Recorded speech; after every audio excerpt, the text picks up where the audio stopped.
Terdapat seorang anak yang berusia 24 tahun, lulusan baru yang mulai karir.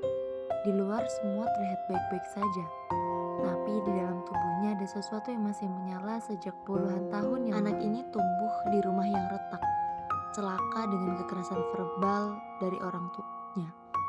Sejak saat itu, ia mulai hilang dan tanpa kasih sayang. Yang tertinggal hanyalah dendam yang tak pernah punya tempat untuk pergi. Kini leher dan pundaknya sering tegang, jantungnya berdebar setiap mendengar suara laki-laki bernada tinggi. Ia sulit percaya pada figur otoritas maupun pasangan, bahkan sering merasa kesepian. Inilah trauma masa kecil, luka yang tak selalu tampak tapi terus hidup dalam tubuh, dan caranya memandang dunia. Menyembuhkannya dimulai dari mengakui bahwa luka itu Masa memang kecil. ada.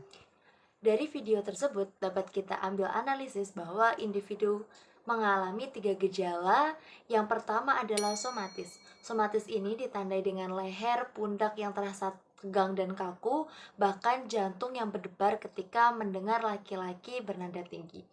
Kemudian yang kedua, individu mengalami gejala yang ditandai dengan kognitif relasional, di mana dia melihat bahwa figur laki-laki atau figur pasangan itu dapat meninggalkan dirinya di suatu saat nanti. Kemudian yang ketiga itu adalah berkaitan dengan emosional. Individu itu melihat bahwa luka masa kecil dan rampa kesepian yang dialami waktu masa kecil itu menjadi balas dendam ketika melihat laki-laki. Dari analisis tersebut, terdapat salah satu teknik terapi dari berbagai jenis psikoterapi yang bisa diterapkan. Di sini saya memilih menggunakan terapi forgiveness atau terapi memaafkan. Terapi memaafkan ini diprakarsai oleh seorang Robert Enright, yaitu tentang forgiveness terapi. Nah, dalam forgiveness terapi ini, kenapa bisa menjadi salah satu terapi yang bisa digunakan? Karena masalah pada kasus tersebut itu berakar dari balas dendam.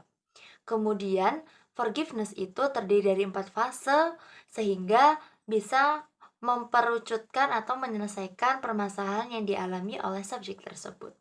Terapi forgiveness ini bisa menangani tentang kemarahan, kesedihan, bahkan terdapat data penelitian yang dilakukan oleh Enright itu menjelaskan bahwa terapi ini bisa untuk luka pengasuhan pada waktu kecil. Lalu bagaimana cara menerapkan dari terapi memaafkan ini? Fase yang pertama yaitu fase uncovering atau mengungkapkan. Pada fase ini, klien diajak untuk mengakui luka yang dialaminya, termasuk pada kemarahan, rasa malu, bahkan yang apapun yang dialaminya. Perlu diingat pada fase ini adalah bertujuan untuk mengakui luka tersebut tanpa menekan ataupun menghindarinya.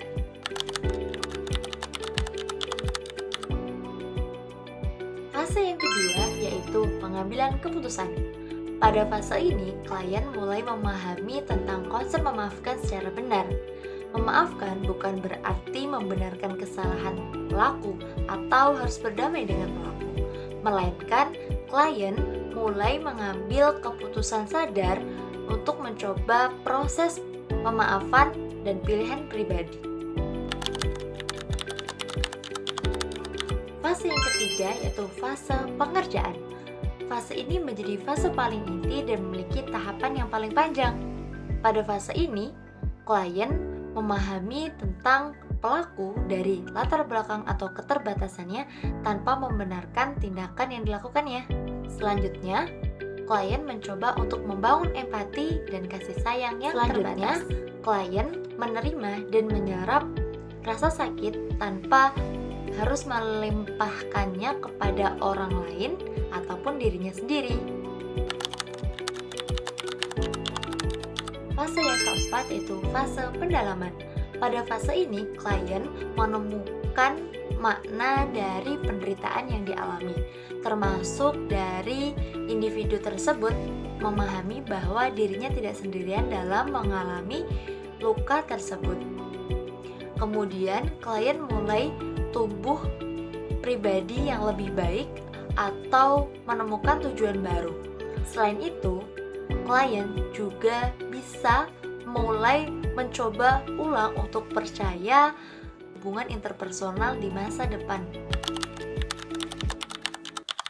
Jadi, itulah tahapan-tahapan atau fase-fase yang dalam teori pemaafan Robert Enright itu menjelaskan bagaimana cara kita untuk bisa memaafkan kejadian ataupun luka yang kita alami.